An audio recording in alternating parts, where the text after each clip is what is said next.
मुखी भगवान शिव स्वयं है। अगर किसी को एक मुखी मिल जाता है तो आप मानो भगवान शिव स्वयं ने उसके ऊपर कृपा किया। दो मुखी भगवान शिव कहते हैं गौरी और भगवान शिव है, शिव और पार्वती हैं। कोई दो मुखी धारण करता है तो भगवान शिव और माँ पार्वती की कृपा उन पर होती है। कोई तीन मुखी अगर धारण करता है तो भगवान शिव स्वयं ऐसे हैं, त्रिनेत्र स्वरूप है भगवान। चतुर्मुख अगर कोई चार मुख वाला रुद्राक्ष धारण करता है तो ब्रह्मा जी स्वयं है।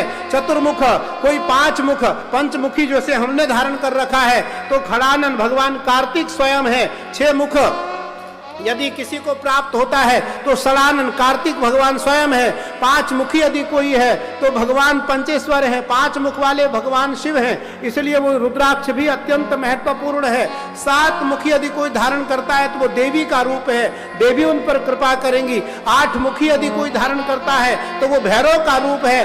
अष्ट भैरव, काल भैरव, रुद्र भैरव, संहार भैरव, उन्मत्त भैरव, कपाल भैरव, बटुक भैरव और उन्मत्त भैरव, ये आठ भैरव है। आठों भैरव में से अगर आठ मुखी कोई धारण करता है तो आठों भैरव की कृपा होगी। नौ मुखी कोई धारण करता है तो भगवान विष्णु की कृपा होगी। दस मुखी कोई अगर धारण करता है तो दस दिक्पाल की कृपा होगी। एकादश मुखी यदि कोई धारण करता है तो भगवान हनुमान जी 11वें रूप में हनुमान जी हैं, हनुमान जी आपके ऊपर कृपा करेंगे।